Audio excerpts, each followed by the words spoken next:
Let's get to the story of the day. Surgical procedures were still highly intrusive in those days, and after removing herniated discs, I discovered the incision was around 15 centimeters long. The surgeons had anticipated a smaller incision but were obligated to lengthen it due to the discovery during the operation that the herniated discs were positioned on multiple spinal discs, as well as a congenital bone protuberance that they considered would be beneficial to remove. They had to use a hammer and a drill to make the removal successful, in addition to prolonging the incision and the duration of the anesthesia. And, whether due to an anesthetist error or the length of the process, the unthinkable occurred. I awoke during the operation, right as they were using the hammer and drill on my sacral bones. I recall the scorching agony on my spine, which seemed like it was the result of a fire right there. I couldn't say anything or make any sounds from my face-down position, so I lifted my head slightly to let them know I was awake. I only had time to watch the anesthetist place an oxygen mask over my face before falling back into the black silence of anesthesia. I awoke shortly after, in a bed, being moved down a corridor, and as soon as I got conscious, I remember the searing pain in my spine and found myself instantly outside of my body. The agony went away quickly, but I kept flying away from my bed and down the corridor quicker. With great astonishment, I discovered that my journey did not terminate at the end of the lengthy corridor, but instead transformed into an endless luminous tunnel through which I continued to glide without interruption. I kept going faster and faster until the tunnel abruptly ended and I found myself in a large, dazzling space. I was finally still, surrounded by warmth and enveloped in white light.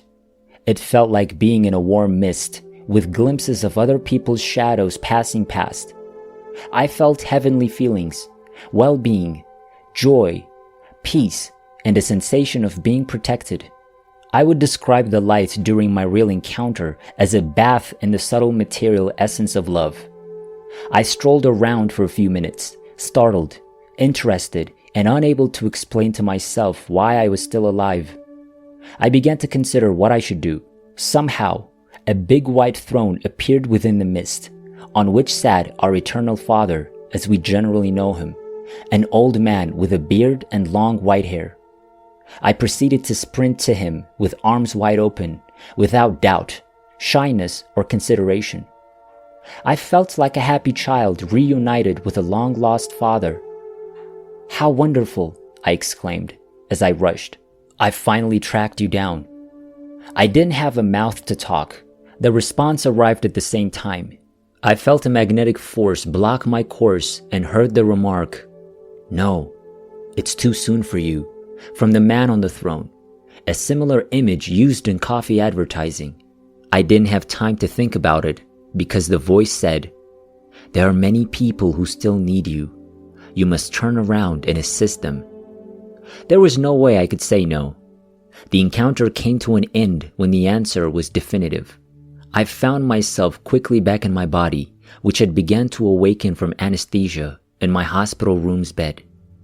Those first few seconds following awakening were sad.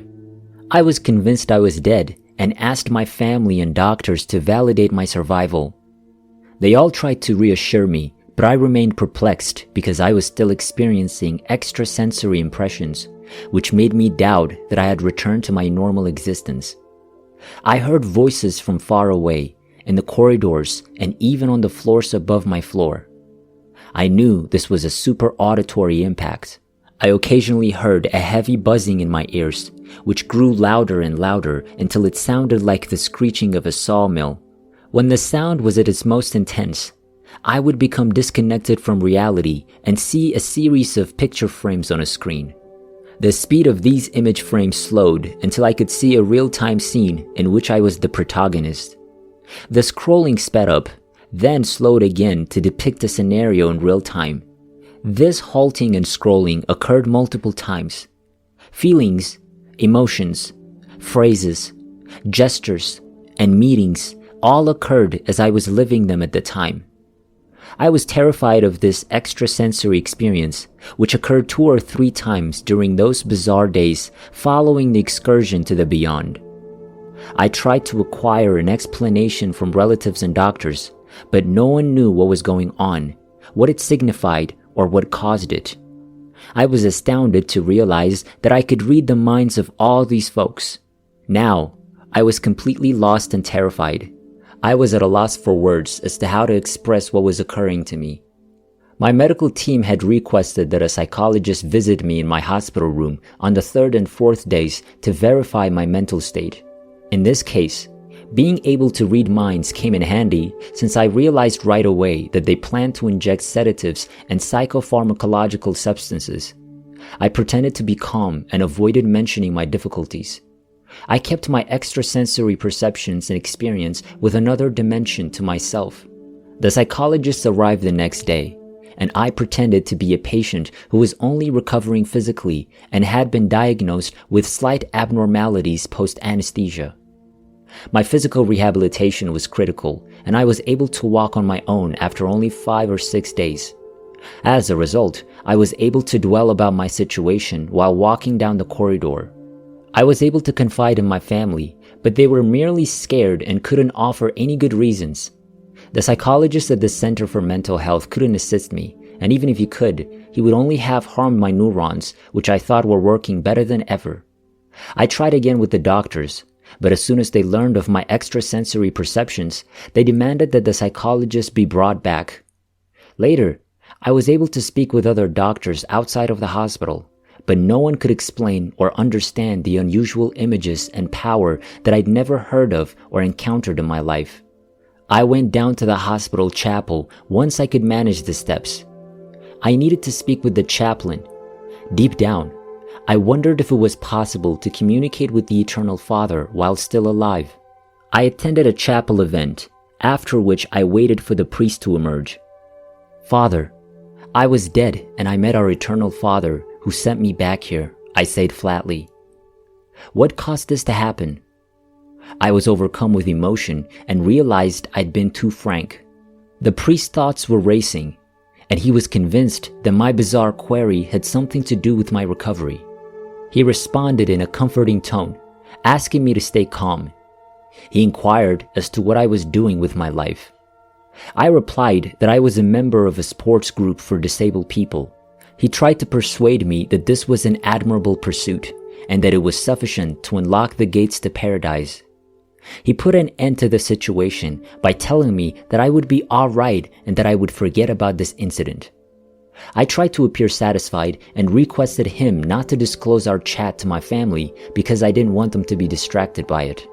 Also, I told him not to notify the doctors who might talk to my family members. I believe he complied with my request because the physicians did not return the psychologist and my family did not bring it up again. After a few more days of surveillance in the hospital, they discharged me since they found no more mental abnormalities and my rehabilitation was progressing nicely. Clearly, other than a tiny suitcase containing my personal stuff, I left the hospital with a different kind of burden. What had happened to me and what was still happening? How to explain and manage the subconscious events that continued to occur without explanation or awareness and what I viewed as dangerous? I was worried that if this happened while I was driving, it would result in an accident. Or what if it happened while I was out in public? Who knows where I'd end up? In addition to still hearing distant people's voices and reading people's minds. During my initial days of recuperation at home, I began to consider how I could return to some semblance of normalcy. It was all so confusing and I had no idea who to confide in. I didn't want to scare my family, so I told a couple of friends about it, but they laughed and agreed that it was best to stay quiet. When I was able to leave the house, I spoke with my doctor and discussed a few specifics. He obviously advised sedatives, but I could read his mind and tell he was considering a psychiatric treatment. I asked around for recommendations for a decent psychologist, and after doing some research, I decided on a Gestalt therapist. After a few months of individual therapy, I was introduced to a working group at a university run by this therapist. This encounter group, supervised by 2 therapists, provided a safe environment in which to identify, elaborate on, and overcome unconscious attitudes formed throughout childhood or adolescence. Gestalt therapy is actually quite effective since it addresses attitudes toward the body and bodily reactions as one expresses oneself, revealing things one does not want to communicate in nonverbal language. I made a quick improvement, aided by my extrasensory abilities, and I became useful to the two therapists. I was able to read people's minds and assist with interpersonal relationships. It was a lovely, engaging, and useful experience, but it didn't help me grasp what happened to me on June 28.